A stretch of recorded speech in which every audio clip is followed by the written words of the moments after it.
বিসমিল্লাহির রহমানির রহিম। আলহামদুলিল্লাহ, সালামুন আলা ইবাদিহিল্লাযিনা আসতাফা। আসসালামু আলাইকুম। শুনছেন কিয়ম কোরআনিক মেসেজ ইউটিউব চ্যানেল। আশা করি দেশে এবং প্রবাসে সকলেই ভালো আছে। আমন্ত্রণ জানাচ্ছি আজকের ভিডিও দেখার জন্য। আজকের ভিডিওর প্রসঙ্গ, অনেকেই প্রশ্ন করেছেন যে ব্যাংকে টাকা জমা রেখে বা ফিক্সড ডিপোজিট করে সঞ্চয়পত্র কিনে যে লাভাংশ আসে সেটা কি আমরা খেতে পারবো কিনা বা সেটা হালাল কিনা। ধন্যবাদ আপনাকে। আমি গতকালই এই ভিডিও দিয়েছি, হয়তো অনেকেই বুঝতে পারছেন না, যার জন্য আজকের তার আলোচনা করছি। সূরা বাকারার 275 নম্বর আয়াতে ব্যবসাকে হালাল করেছেন, সুদ হারাম করেছেন। তো ব্যবসা এবং সুদের মধ্যে পার্থক্য কোথায়? ইনসাফ। ব্যবসার মধ্যে যদি আপনি ইনসাফ না করেন তাহলে এটা সুদের চেয়েও বেশি খারাপ। বাবারা, আপনারা যারা শুনছেন, আল্লাহ ঋণ নিতে বলেছেন সূরা বাকারা যে ঋণ গ্রহীতা যদি আর্থিক সংকটে থাকে তাহলে ঋণদাতা যেন তাকে সময় দেওয়া হয় এবং ক্ষমা করে দিলে ভালো। তার মানে আল্লাহ এখানে নির্দেশনা দিয়েছেন ঋণ নেওয়ার জন্য। ভাই বোনেরা, আপনারা যারা শুনছেন, ব্যাংক থেকে আপনারা ঋণ আনেন, কিন্তু ব্যাংক আপনাদের কাছ থেকেও ঋণ নিতে পারে, কারণ ব্যাংক হলো টাকার দোকান। তারা ব্যবসা করছে, আপনার টাকা দিয়ে ব্যবসা করছে, আপনাকে যৎসামান্য কিছু টাকা দিচ্ছে, সেটা ফিক্সড ডিপোজিট হোক বা আপনি ব্যাংকে টাকা রেখে হোক। সুতরাং এখানে অনৈতিক কোনো কিছু নেই। সুদ হলো অনৈতিক ঋণ ব্যবস্থা, ইউসারি। সুতরাং ব্যাংক আপনাকে টাকা দিচ্ছে সাক্ষী প্রমাণের ভিত্তিতে, আপনার কি আছে সেটা দেখে এবং কোনো সম্পত্তি মর্গেজ রেখে। আপনি ব্যাংককে টাকা দিলেন, সেক্ষেত্রে ব্যাংক আপনাকে ডকুমেন্টস দিচ্ছে। ব্যাংক 1000 কোটি টাকা থাকে, সুতরাং ব্যাংক ব্যবসা করবে, আপনার টাকা নিয়ে ব্যাংক ব্যবসা করবে, সেই ব্যবসা থেকে সামান্য কিছু টাকা আপনাকে দিবে। সেটা ব্যাংক এবং আপনি যদি এই ব্যাপারে রাজি থাকেন, কোনো সমস্যা নেই। এখানে কোনো অনৈতিক ঋণ ব্যবস্থা নেই। এখানে সাক্ষী থাকে এবং ঋণদাতা এবং গ্রহীতা রাজি থাকে, সুতরাং এখানে কোনো সমস্যা নেই।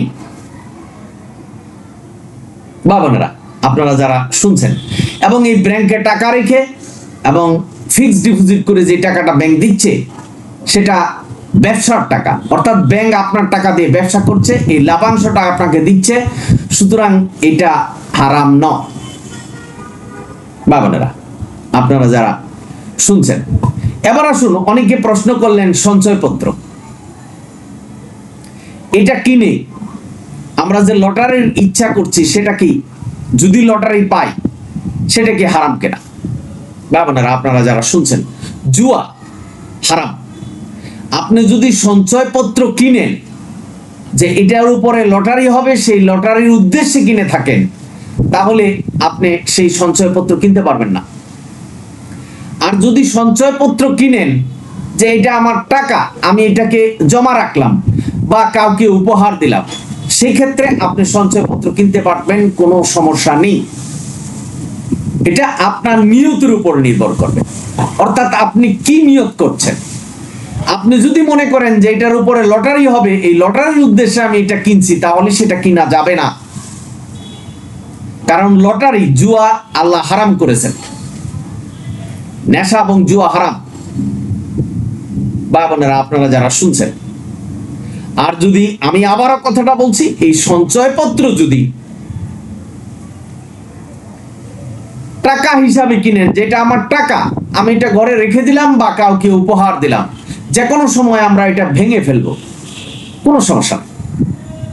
ভাই বোনেরা, আশা করি বুঝতে পেরেছেন যে ফিক্সড ডিপোজিট আপনি 5 লক্ষ টাকা ব্যাংকে দিলেন, ব্যাংক কিন্তু আপনাকে একটা ডকুমেন্টস দিবে, সেখানে সাক্ষী থাকবে, একটা ডকুমেন্টস আপনাকে দেওয়া হবে যে আপনি এত টাকা রাখছেন এবং এত টাকা 5 বছর পরে দেওয়া হবে বা মাসে মাসে আপনাকে এত টাকা দেওয়া হবে, এটা ব্যাংক এবং আপনি রাজি হলেন, এই ক্ষেত্রে কোনো সমস্যা নেই, যেহেতু এখানে অনৈতিক কোনো কিছু নেই।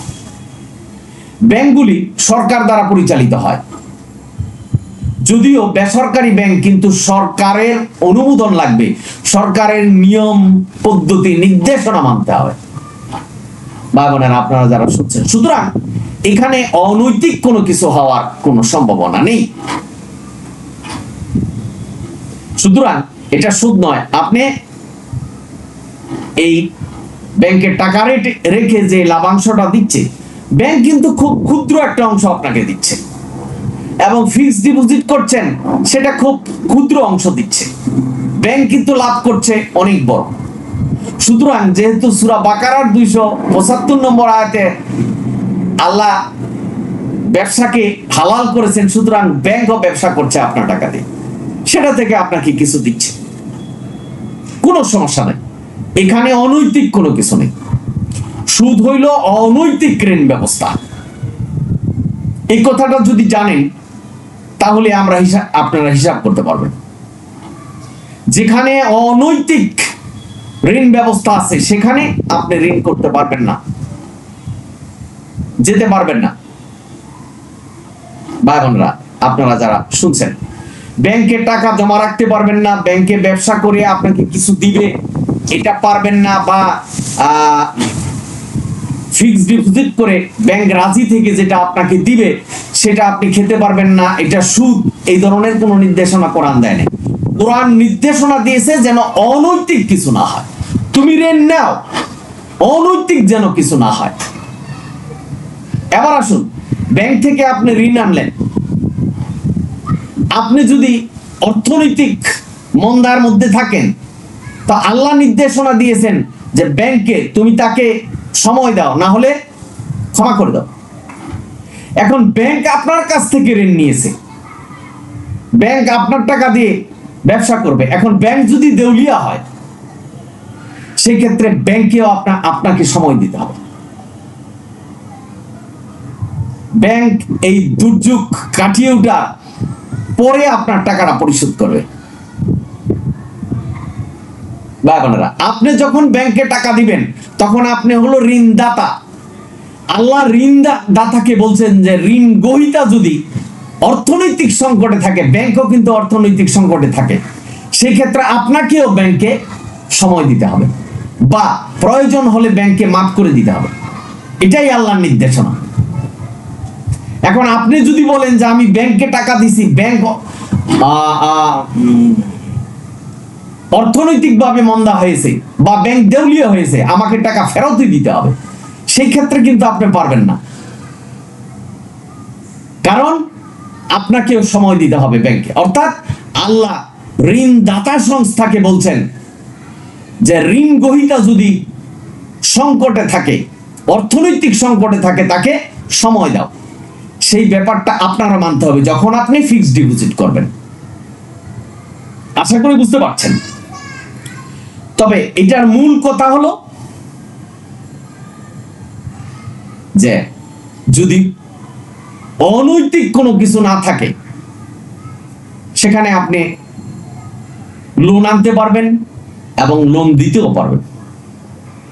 ব্যাংক একটা টাকার দোকান, পাবলিকের টাকায় কিন্তু ব্যাংক চলে। আপনার কাছ থেকে নিয়ে তারা ব্যবসা করবে, সেই ব্যবসার কিছু অংশটা আপনাকে দিবে। ব্যবসা আল্লাহ হালাল করেছেন, এবং সেটাকে ফিক্সড ডিপোজিট বলুন আর ব্যাংকে টাকা রাখিয়ে বলুন। কিন্তু আমাদের মোল্লারা বলছেন যে ব্যাংকে টাকা রেখে যে সামান্য টাকা আপনাকে লাভাংশ দিচ্ছে, সেটা আপনি খেতে পারবেন না, এটা নাকি সুদ। এবং সেই টাকাটা কিভাবে ব্যয় করবেন, তারা হুকুমদাতা হয়ে হুকুম দিচ্ছেন আপনাদেরকে যে টাকা ব্যাংক থেকে আনবেন, এনে পাবলিক টয়লেট বানাবেন। এই নির্দেশনা কে দিয়েছে? তা আল্লাহ যদি নির্দেশনা না দেয়, তো ইসলামের নির্দেশনা মোল্লারা কি করে দিবে? ভাই বোনেরা, আপনারা যারা শুনছেন, আশা করি বুঝতে পারছেন যে যেখানে নৈতিকতার মধ্যে আছে, যেখানে ডকুমেন্টস আছে, দুই পক্ষ রাজি আছে, দাতা এবং গ্রহীতা, সেখানে কোনো সমস্যা নেই। আপনি ব্যাংকের টাকা দিয়ে যে সামান্য লাভাংশ দিচ্ছে এটা আপনি খেতে পারবেন, ফিক্সড ডিপোজিট করে খেতে পারবেন। অর্থাৎ আপনার টাকা অলস হয়ে বাসায় পড়ে আছে, আপনি ব্যাংকে দিলেন ব্যবসা করতে, তো ব্যাংক ব্যবসা করবে। ভাই বোনেরা, আপনারা যারা শুনছেন, তবে আপনাকে রাজি থাকতে হবে। ব্যাংক যদি দেউলিয়া হয়ে যায় আপনারও মেনে নিতে হবে, কারণ আল্লাহ নির্দেশনা দিয়েছেন ঋণ গ্রহীতা যদি অর্থনৈতিক সংকটে থাকে, ব্যাংক কিন্তু অর্থনৈতিক সংকটে থাকে অনেক সময়, সেই ক্ষেত্রে আপনি জোর করতে পারবেন না, ব্যাংকে মাফ করে দিতে হবে, না হয় সময় দিতে হবে ব্যাংকে আপনার টাকা পরিশোধ করার জন্য। যেমনটি আপনি যখন ব্যাংক থেকে লোন আনেন, আপনি যখন অর্থনৈতিক সংকটে থাকবেন, ব্যাংক সময় দিতে বাধ্য, এবং অনেক সময় ব্যাংক মওকুফ করে দিচ্ছে। ভাই বোনেরা, এই যে একটা পদ্ধতির সিস্টেমের মধ্যে থাকে, দুই দল রাজি থেকে কোনো সমস্যা নেই। ভাই বোনেরা, আপনারা যারা শুনছেন, আমাদের মোল্লারা এই মানব প্রসিত হাদিস থেকে অনেক কিছু থেকে আমাদের বঞ্চিত করছে। মানুষের এই ধরনের কোনো ক্ষমতা নেই আল্লাহ যেটাকে হারাম করেছেন সেটা হালাল করার, যেটা হালাল করেছেন সেটা হারাম করার, নবী রাসূলদেরও নেই। সুতরাং ভাই বোনেরা, কোরআনে এমন কোন নির্দেশনা নেই যে আপনার টাকা ব্যাংক নিয়ে ব্যবসা করতে পারবে না, কারণ ব্যাংক চলে জনগণের টাকা, তারা ব্যবসা করছে, ব্যবসার কিছু অংশ আপনাকে দিচ্ছে, দুজন রাজি খুশি আছে, কোনো সমস্যা নেই। আপনারা যারা শুনছেন, তবে আমাদের সমাজে কিছু অসাধু ঋণ দাতা সংস্থা আছে, তারা অনৈতিকভাবে ঋণ দিচ্ছে, ইনসাফ করছে না, সেখান থেকে দূরে থাকবেন।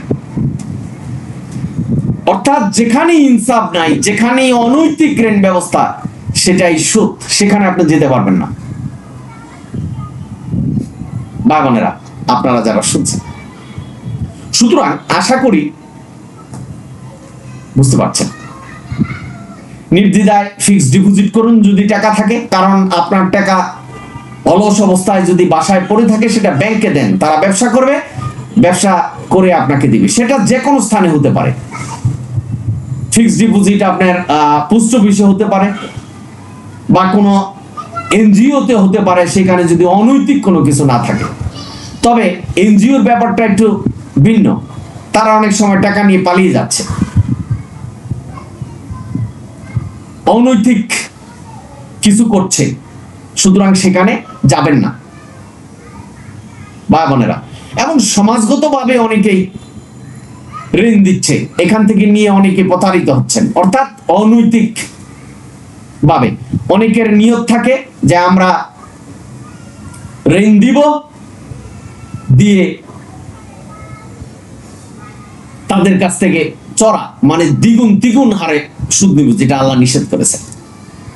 সুতরাং এই সংস্থাগুলিতে না যাওয়াই ভালো। আপনারা এই জ্ঞান, এই প্রজ্ঞা আমাদের দিয়েছে আল্লাহ, যে কোথায় মন্দ আছে, কোথায় ভালো আছে, এটা জানার। সুতরাং যেখানে সাক্ষী থাকবে, যেখানে অনৈতিকতা মানে থাকবে, সেখানে যাবেন না। অসংখ্য ব্যাংক আছে, আপনারা সেখানে, যেটা সরকার নিয়ন্ত্রণ করছে, সেখানে আপনারা টাকা রাখবেন, এবং যে লাভাংশটা, ক্ষুদ্র যে লাভাংশ মানে সামান্য যে লাভাংশ আপনাদের দিচ্ছে, সেটা খেতে পারবেন, কোনো সমস্যা নেই। আর সঞ্চয়পত্রের ব্যাপারে যেটা বলছি, লটারির উদ্দেশ্যে যদি আপনি সঞ্চয়পত্র কিনেন, তাহলে সেটা কিনা যাবে না, সেটা হারাম হবে। আর যদি সঞ্চয়পত্র আপনি টাকা হিসাবে কিনেন, যা আমি এটা ঘরে রেখে দিব, যাতে করে নগদ ক্যাশ থাকলে আমি ভেঙে ফেলবো, এটা আমি ঘরে রেখে দিলাম, কোনো সমস্যা নেই। এবং সেই ক্ষেত্রে আপনার যদি নিয়ত না থাকে যে আমি লটারি করব না, ব্যাংক যদি লটারি করে, সেটা ব্যাংক বুঝবে। আপনাকে যদি দেয়, আপনার যদি নিয়ত না থাকে যে আমি লটারি জন্য এটা কিনিনি। লটারি যদি পেয়ে যান তো পেয়ে যেতে পারবেন, কোনো সমস্যা নাই, সে টাকাও খেতে পারবেন, কারণ ব্যাংক আপনাকে ইচ্ছাকৃতভাবে দিচ্ছে। একজন বিধর্মীয় যদি আপনাকে ইচ্ছাকৃতভাবে কোনো টাকা পয়সা দেয় সেটা আপনি খেতে পারবেন, কোনো অসুবিধা নেই। ঠিক ওই বেসিস করে ব্যাংক যদি লটারি করে আপনাকে টাকা দেয় সেটা আপনি খেতে পারবেন, কিন্তু আপনার নিয়ত থাকতে হবে যে আমি কোনো লটারির উদ্দেশ্যে সঞ্চয়পত্র কিনিনি। আশা করি বুঝতে পেরেছেন। সঞ্চয়পত্র কিনে মানুষ কাউকে উপহার দেয়, সেই ক্ষেত্রে কোনো সমস্যা নাই, এটা হলো নিয়তের উপরে নির্ভরশীল। আশা করি বুঝতে পেরেছেন। সুতরাং ভাই বোনেরা, ব্যাংকে টাকা জমা রেখে বা ফিক্সড ডিপোজিট করে যে লাভাংশটা ক্ষুদ্র অংশ দিচ্ছে সেটা আপনি খেতে পারবেন, কারণ এটা হলো ব্যবসার লাভাংশ, ব্যাংক ব্যবসা করছে। আর সঞ্চয়পত্র টাকা হিসাবে আপনি কিনে ঘরে রাখতে পারবেন, কিন্তু লটারি হিসাবে আপনি কিনতে পারবেন না, লটারি হারাম। আর ব্যাংক যদি ইচ্ছাকৃতভাবে আপনাকে টাকা দেয় যে আপনি লটারি পেয়েছেন, আপনি ইচ্ছাকৃতভাবে, আপনার নিয়ত নেই, সেক্ষেত্রে আপনি নিতে পারবেন, কারণ ইচ্ছাকৃতভাবে দিলে সবকিছুই নিতে পারবেন। কেউ যদি আপনাকে সম্পত্তি দেয় আপনি নিতে পারবেন, কোনো অসুবিধা নেই। ভাই বোনেরা, আপনারা যারা শুনছেন আশা করি বুঝতে পেরেছেন। সুতরাং এই সুদ কোনটা এবং কোনটা সুদ নয়, এই ব্যাপারটা নিয়ে আর জটিলতা থাকবে না আমার মনে হচ্ছে। আপনারা সকলেই ভালো থাকুন, সুন্দর থাকুন, কোরআনের পথে থাকুন। যদি ভিডিও ভালো লাগে সাবস্ক্রাইব এবং শেয়ার করুন। অনিল হামদুলিল্লাহ রাব্বিল আলামিন। সালামুন আলাইকুম।